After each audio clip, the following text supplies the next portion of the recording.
अमर ज्योति जवान शहीद स्मारक पर भाजपा की ओर से सरदार @ 150 यूनिटी मार्च पदयात्रा कार्यक्रम का आयोजन हुआ, जिसके तहत यमुना प्रवाह पदयात्रा को मुख्यमंत्री भजनलाल शर्मा ने हरी झंडी दिखाकर रवाना किया।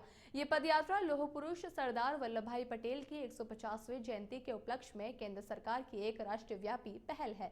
इस यात्रा के दौरान बीजेपी नेताओं ने सरदार पटेल के योगदान को याद किया। वहीं मुख्यमंत्री भजनलाल शर्मा ने अपने संबोधन में कहा कि सरदार पटेल ने देश हित में कभी समझौता नहीं किया और वे हमेशा किसानों की आवाज बने हैं। सीएम ने कहा कि सरदार पटेल का जीवन देशभक्ति, संगठन क्षमता, नेतृत्व क्षमता, साहस और दृढ़ संकल्प जैसे महत्वपूर्ण सबक देता है।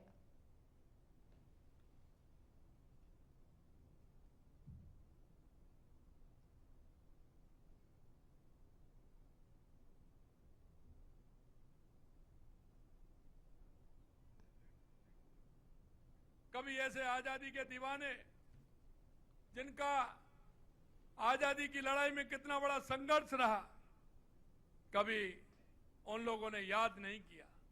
लेकिन देश के यशस्वी प्रधानमंत्री नरेंद्र मोदी जी ने इस उपलक्ष्य पर सरदार यूनिटी मार्च भी पूरे देश में किया गया है। आज इस मार्च के अंतर्गत यमुना प्रवाह की बस यात्रा का आयोजन यहां से हो रहा है। यात्रा में राजस्थान, हरियाणा, उत्तर प्रदेश और मध्य प्रदेश के युवा इसमें भाग ले रहे हैं।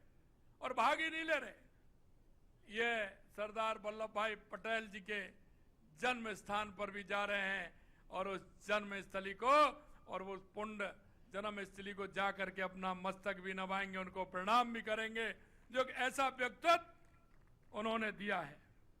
यह यात्रा केवल एक कार्यक्रम नहीं है, यह हमारे युवाओं के लिए सरदार पटेल जी के जीवन, उनके संघर्ष और उनकी देशभक्ति का करीबी से जानने का अवसर है। उस पावन धरती पर पहुंचकर उन्हें सरदार पटेल जी के आदर्शों, मूल्यों को समझने का प्रत्यक्ष अनुभव मिलेगा। यह यात्रा हमारी युवा पीढ़ी को राष्ट्रीय एकता, देशभक्ति और स्वदेशी भावना से भी जोड़ेगी। जयपुर मिलिट्री स्टेशन के गांधी स्टेडियम में बुधवार को स्टेट गेम एथलेटिक्स 2025 का भव्य शुभारंभ हुआ। डिप्टी सीएम दिया कुमारी ने स्टेट गेम्स का उद्घाटन किया, जिसमें प्रदेश भर से आए 300 से ज्यादा स्पेशल एथलीट ने उत्साह के साथ भाग लिया। Saptashakti army woman welfare association और स्पेशल ओलंपिक्स भारत के संयुक्त तत्वावधान में आयोजित इस कार्यक्रम की शुरुआत मार्च पास्ट सांस्कृतिक प्रस्तुतियों के साथ हुई। डिप्टी सीएम दिया कुमारी ने कहा कि स्पेशल ओलंपिक्स विशेष बच्चों की प्रतिभा को नेशनल और इंटरनेशनल स्तर पर मंच प्रदान करता है। साथ ही चयनित खिलाड़ी नेशनल के बाद चिली में होने वाले इंटरनेशनल ओलंपिक्स में भारत का प्रतिनिधित्व करेंगे। Army commander lieutenant general Manjinder Singh ने ऐसे आयोजनों को बच्चों के आत्मविश्वास को बढ़ाने वाला बताया।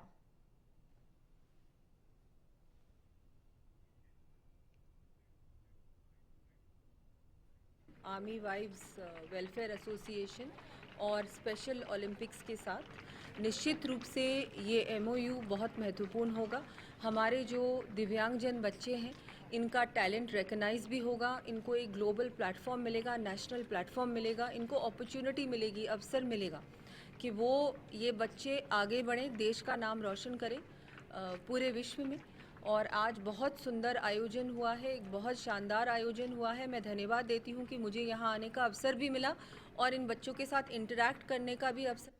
वहीं पूर्व मुख्यमंत्री अशोक गहलोत आज शाहपुरा पहुंचे, जहां उन्होंने सड़क हादसे में जान गंवाने वाले पूर्व चेयरमैन बद्री प्रसाद सैनी के बेटे रविंद्र सैनी के परिवार से मुलाकात की। गहलोत ने परिवार को ढांढस बंधाया और दिवंगत रविंद्र की तस्वीर पर पुष्प अर्पित कर श्रद्धांजलि अर्पित की। इस अवसर पर शाहपुरा विधायक मनीष यादव, विधायक प्रत्याशी उपेन यादव, सभापति बंशीधर सैनी और प्रवीण व्यास भी मौजूद रहे। गहलोत ने कार्यक्रमों में से बीच रास्ते में स्वागत नहीं करने की अपील दोहराई है और मीडिया से भी सीमित बातचीत की। शाहपुरा प्रवास के बाद वे सीकर के लिए रवाना होंगे, जहां पूर्व कांग्रेस नेता सोमनाथ त्रिहन के निधन पर शोक व्यक्त करेंगे।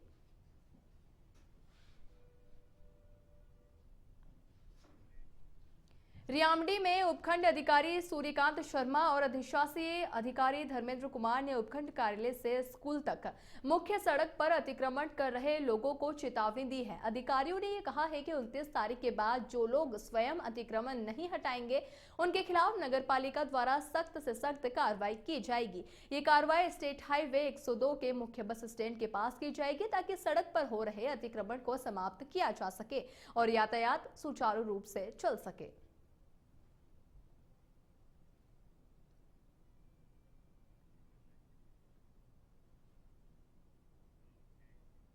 राजधानी जयपुर में संविधान दिवस के अवसर पर राजस्थान पुलिस मुख्यालय में कार्यक्रम आयोजित हुआ, जिसमें पुलिस महानिदेशक राजीव कुमार शर्मा ने अधिकारियों और कर्मचारियों को संविधान की शपथ दिलाई। इस कार्यक्रम की शुरुआत संविधान की प्रस्तावना के सामूहिक वाचन से हुई, जिसमें न्याय, स्वतंत्रता, समानता और बंधुत्व के मूल सिद्धांतों को दोहराया गया। इस मौके पर डीजीपी शर्मा ने कहा कि संविधान देश की मूल आत्मा है और इसके सिद्धांतों को अपनाना हर नागरिक, विशेषकर पुलिस बल के लिए अत्यंत आवश्यक है। उन्होंने अधिकारियों को निर्देश दिए हैं कि वे जनसेवा के दौरान संवैधानिक दायित्वों को सर्वोच्च प्राथमिकता दें और कानून व्यवस्था बनाए रखने में निष्पक्षता एवं संवेदनशीलता दिखाएं। कार्यक्रम में उपस्थित सभी अधिकारियों और कर्मचारियों ने संविधान की भावना को आत्मसात करने और अपने कर्तव्यों का निष्ठापूर्वक पालन करने का संकल्प लिया।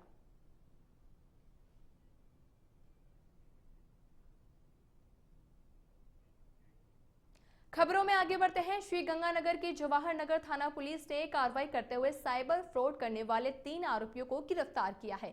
आरोपियों के पास से 21 लाख से अधिक का कैश, 21 किलो 514 ग्राम चांदी और 2 लग्जरी गाड़ियां बरामद की गई है। इसके साथ ही 90 चेकबुक, 13 बैंक पासपोर्ट और 64 ATM card, 44 active SIM card, लोगों के आधार, पैन व Jan Aadhaar card, 12 rubber stamp मोहरे, 23 बिल बुक, लैपटॉप, फर्जी कंपनियों के जीएसटी नंबर और डॉक्यूमेंट बरामद किए हैं। आरोपियों का बड़ा नेटवर्क है जो लोगों को झांसे में लेकर साइबर ठगी करते हैं। साथ ही एसपी अमृता दुहन ने एसपी ऑफिस में प्रेस कॉन्फ्रेंस कर मामले का खुलासा किया है।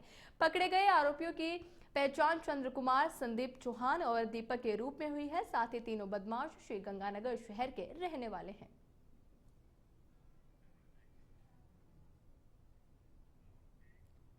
भ्रष्टाचार निरोधक ब्यूरो ने तिलम संघ कोटा के महाप्रबंधक रमेश चंद्र बैरागी और को 30,000 रुपए की रिश्वत लेते हुए रंगे हाथों पकड़ा है। बैरागी पर 12 जिले के पलायथा स्थित समर्थन मूल्य खरीद केंद्र के आवंटन के एवज में कुल 1.45 लाख रुपए की रिश्वत मांगने का गंभीर आरोप है। परिवादी ने 12 एसीबी चौकी में शिकायत दर्ज कराई थी, जिसके बाद एसीबी ने जाल बिछाकर आरोपी को धर दबोचा।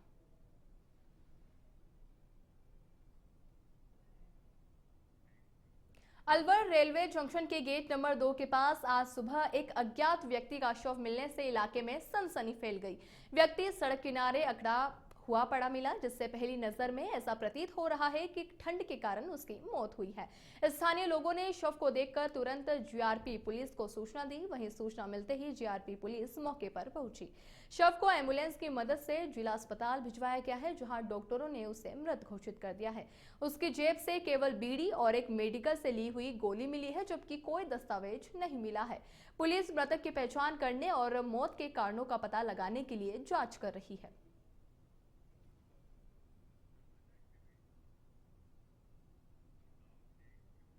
झुंझुनू के सूरजगढ़ पंचायत समिति क्षेत्र के बेड़ला गांव में प्रशासन ने पुलिस जाब्ते की मौजूदगी में अवैध रूप से बंद किए गए रास्ते को पुनः खुलवाने राठियों की ढाणी से बेड़ला जाने वाले पुराने मार्ग को कुछ लोगों ने बंद कर दिया था, जिससे ग्रामीण काफी परेशान थे। साथ ही तहसीलदार जयसिंह मीणा, खरीदावर ओम प्रकाश पटवारी, सुशीला, राजेश कुमार और विजय कुमार मौके पर पहुंचे, जहां पर ट्रैक्टर की मदद से अवरोध हटाकर मार्ग को खोला गया। साथ ही तहसीलदार ने बताया कि यह रास्ता पहले 23 जून 2024 को भी खुलवाया गया था, लेकिन कुछ दिन बाद फिर से इस रास्ते को बंद कर दिया गया, जिससे आमजन को काफी कठिनाइयों का सामना करना पड़ रहा है।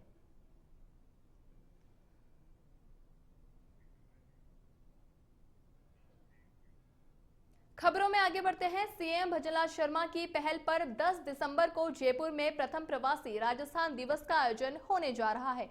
देश और दुनिया के विभिन्न भागों में फैले प्रवासी राजस्थानियों को राजस्थान के विकास और समृद्धि की यात्रा से जोड़ने के लिए योजनाओं की तैयारियां जारी है। इसी बीच खाद्य एवं पेट्रोलियम विभाग ने प्रमुख सचिव टी रविकांत ने एक वीडियो संदेश जारी कर सभी प्रवासी राजस्थानियों को इसमें आमंत्रित किया है और राजस्थान के सामाजिक, आर्थिक और सांस्कृतिक विकास में योगदान देने की अपील की है।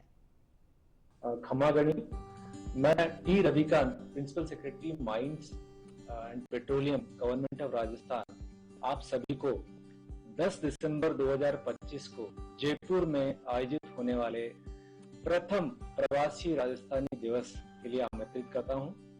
इस यादगार आयोजन का हिस्सा बने आप सभी और राजस्थान के सामाजिक, आर्थिक, सांस्कृतिक विकास में अपना योगदान दें। जय हिंद, जय राजस्थान। जयपुर जिले के माधोराजपुरा में एक दुखद हादसा हुआ जब बजरी से भरे ट्रैक्टर ने महिला अध्यापिका को कुचल दिया, जिससे उसकी मौके पर ही मौत हो गई। महिला एसआईआर ड्यूटी में लगी हुई थी। स्थानीय लोगों का यह कहना है कि ट्रैक्टर चालक तेज रफ्तार में वाहन चला रहा था और यह क्षेत्र बजरी माफियाओं के आतंक के बाद असुरक्षित बन चुका है। साथ ही सूचना पर पुलिस मौके पर पहुंची, लेकिन ग्रामीणों और पुलिस के बीच तनावपूर्ण स्थिति बन गई। मृतका के शव के साथ ग्रामीण ने मुख्य सड़क पर धरना दिया और बजरी माफियाओं पर सख्त कार्रवाई की मांग की है। पुलिस और प्रशासन मौके पर मौजूद है और स्थिति को नियंत्रण करने का प्रयास लगातार कर रही है। इस घटना ने सड़क सुरक्षा, अवैध खनन और कानून पालन पर सवाल खड़े कर दिए हैं और प्रशासन पर दबाव बढ़ गया है कि वे जल्द प्रभावी कदम उठाए।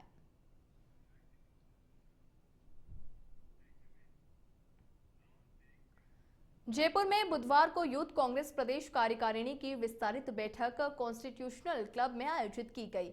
इसके लिए दिल्ली से जयपुर एयरपोर्ट पर पहुंचे राष्ट्रीय प्रभारी मनीष शर्मा का यूथ कांग्रेस के पदाधिकारियों ने स्वागत किया। वहां से सीधे कॉन्स्टिट्यूशनल क्लब में आयोजित बैठक में शामिल होने पहुंचे। बैठक में संगठन से जुड़े कई महत्वपूर्ण मुद्दों पर चर्चा की गई और अहम निर्णय लिए गए। बैठक में प्रदेश प्रभारी विकास चिकारा, प्रदेश अध्यक्ष अभिमन्यु पुनिया सहित कई पदाधिकारी और कार्यकर्ता मौजूद रहे। आप देख रहे हो कि 2 साल के अंदर राज्य सरकार ने सिर्फ भ्रष्ट अधिकारियों को, भ्रष्टाचारियों को पटपाने के अलावा कोई काम विकास का, नौजवान के विकास का, किसान के विकास का नहीं किया है। किसान दर दर भटक रहा है। 16 जिलों के अंदर पंजाब से, हरियाणा से पेयजल, दूषित पेयजल जो आ रहा है, जो हालात आज चिकित्सा के क्षेत्र में बने हुए हैं, उसको लेकर आज बैठक रखी गई है और आदरणीय मनीष शर्मा जी हर एक पदाधिकारी से चर्चा करके किस प्रकार राज्य के अंदर आने वाले समय में 50 दिन का रोड मैप दिया जाएगा, जो युवा कांग्रेस का साथी ग्राम स्तर और घर दस्तक देने का काम करेगा।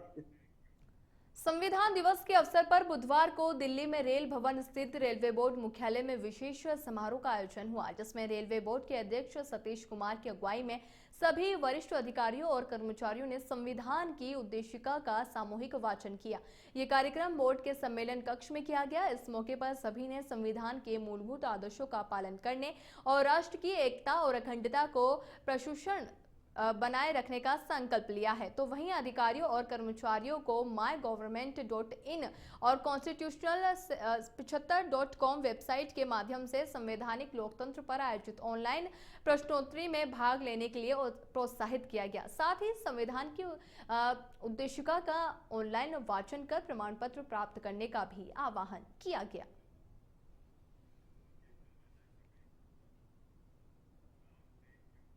खबरों में आगे बढ़ते हैं। डूंगरपुर जिले में एसआईआर के तहत गणना पत्र वितरण, संग्रहण और डिजिटाइजेशन का पहला चरण 100% पूरा करने वाले 7 बूथ लेवल अधिकारियों को जिला निर्वाचन अधिकारी और कलेक्ट्रेट अंकित कुमार सिंह ने सम्मानित किया। साथ ही प्रशस्ति पत्र देकर उन्हें रोल मॉडल बताया। जिला परिषद के ईडीपी सभागार में आयोजित कार्यक्रम में कलेक्ट्रेट ने बीएलओ से संवाद किया और उनकी कार्यशैली और अपनाई गई रणनीतियों की जानकारी ली।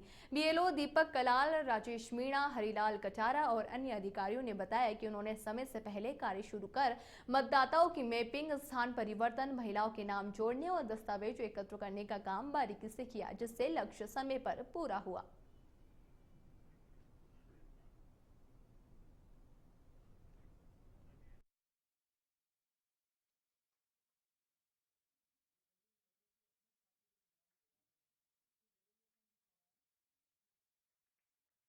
नमस्कार। आसपुर विधानसभा भाग संख्या 83 मेरे कुल 407 वोटर थे, इसमें से 90% कार्य पूर्ण हो गया था। 40 वोटर जो थे वो अनकलेक्टेड किए गए, जिनमें मृत्यु, दोहरी प्रविष्टि एवं स्थानांतरित हुए हैं। अतः वहाँ के साथी स्टाफ का, पुराने सहयोगी साथी का भी बहुत अच्छा सहयोग मिला। आंगनबाड़ी कार्यकर्ता एवं वहाँ के मेंबर और वार्ड पंच और स्थानीय लोगों का सहयोग से काम 19 तारीख रात तक कंप्लीट हो गया था। जैसा कि आपको पता है कि भारत निर्वाचन आयोग के द्वारा SIR का जो कार्यक्रम चलाया जा रहा है, उसके तहत आज हमने डूंगरपुर ज़िले में भी जो अच्छे कार्य कर रहे हैं BLO, जिन्होंने अपना कार्य 100% पूर्ण कर लिया है, उनको सम्मानित भी किया गया। और हमारे CO सर के द्वारा भी जो सर्टिफिकेट्स हमें प्राप्त हुए थे, वो भी हमने आज संबंधित BLOs को डिस्ट्रीब्यूट किए हैं। और जो सराहनीय कार्य सभी BLOs ने किया है, उसको प्रोत्साहन भी दिया है। और साथ ही साथ हमने अपील भी करी है कि जो अब BLOs बाकी रह गए हैं, उनकी मदद करें, उनकी हैंड होल्डिंग करें, ताकि ज़्यादा से ज़्यादा और जल्दी से जल्दी ये काम। करौली जिले के लांगरा स्थित खान की चौकी पर टाइगर रिजर्व प्रोजेक्ट से होने वाले संभावित विस्थापन के विरोध में हजारों ग्रामीणों की विशाल महापंचायत आयोजित हुई, जहां करौली धौलपुर क्षेत्र के लोगों ने सरकार के फैसले को जनविरोधी बताते हुए विरोध दर्ज कराया है। महापंचायत को संबोधित करते हुए पूर्व मंत्री रमेश मीणा ने कहा कि विस्थापन के खिलाफ निर्णायक लड़ाई लड़ी जाएगी और गांव-गांव में गांव बचाओ आंदोलन की कमेटियां बनाकर संगठन को मजबूत करना आवश्यक है। उन्होंने ये साफ कहा है कि लाखों लोगों के हितों की लड़ाई है और यदि ग्रामीण संगठित हुए तो सरकार की परियोजनाएं वापस लेने पर मजबूर होना पड़ेगा। वक्ताओं ने चेतावनी दी है कि यदि सरकार ने प्रोजेक्ट पर पूर्ण विचार नहीं किया तो आंदोलन को उग्र रूप दिया जाएगा।